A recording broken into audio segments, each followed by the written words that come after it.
I've just read about a new dyslexia-friendly font on Facebook. It's here, OmoType, and they have sent me the ability to download it. So I download it by clicking here. And there are two different types, standard and extended. So I will actually download both of them. And when I download them, they create a zip file down here.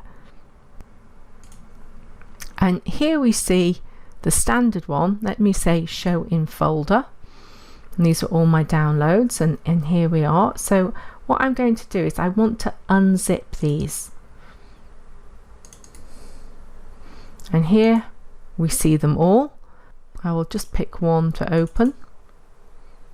There it is, and I am going to say install. So there's an awful lot there. I'm guessing the name is more meaningful. I've now installed that font. So if I go and open a new Word document, I should have that font available. If I put in an O, we should start with all the O's.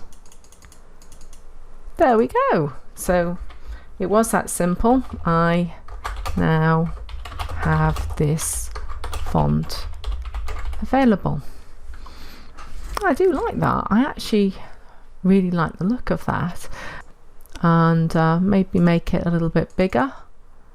Oh, and I've made a spelling mistake. There's a big so that's one of them. I could actually download the other extended font, so let's have a look at that. Again, I have lots of them, and I guess I've got to pick one. Pick the first one again, install that, and let's see what difference that appears to make in my Word document.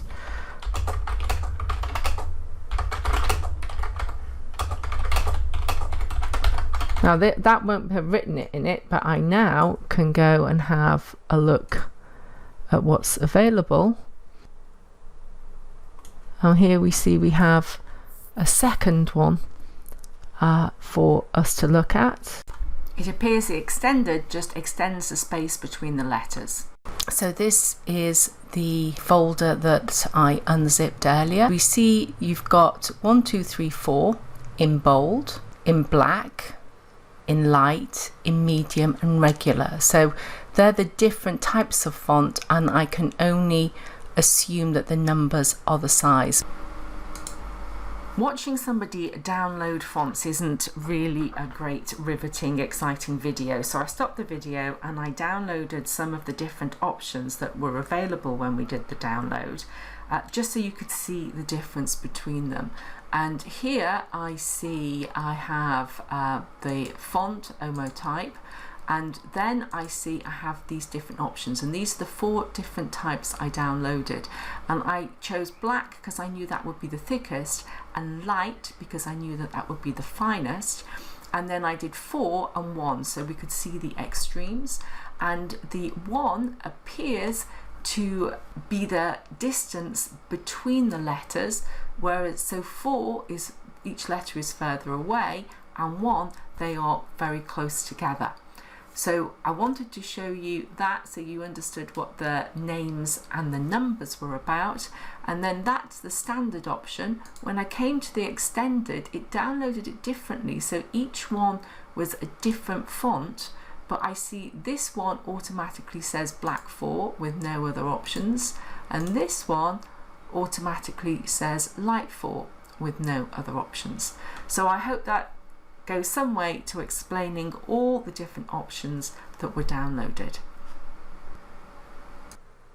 This is the web page that I downloaded the apps from. I will put a link to this down in the description below, but as well as showing you what it looks like and giving you the options to download, it also then tells you a lot about the font. It goes down to tell you about the research, so how it improved reading time, reduce the number of mistakes, The same guys also do a dyslexia friendly reader, and I think this looks really interesting. I know that a lot of my students buy Kindle Fires because you can easily have dyslexia font and use it to read any of your books, but you have to buy all the books from Amazon, and I haven't downloaded it yet, but I think this enables you to read some books for free, all using this really nice reader. So I am going to install that, and I will produce another video, and once I have, I will link it to this. But I'm very impressed with what I'm seeing. Mind you, I'm always very impressed when something is free. As you know, I don't like wasting money, because having a child with dyslexia can be very expensive. It's pretty obvious I have seen this font for the first time as I've recorded this video for you, and I have to say I like it. It's less clunky. I'm very dyslexic, and I personally don't like the Open Dyslexic or Dyslexie fonts, although my students really do, but I really do like this one.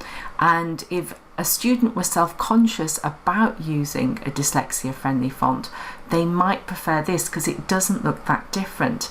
But having said that, I do think you've got to get them to a point where they don't really care, because they're going to use whatever is best for them.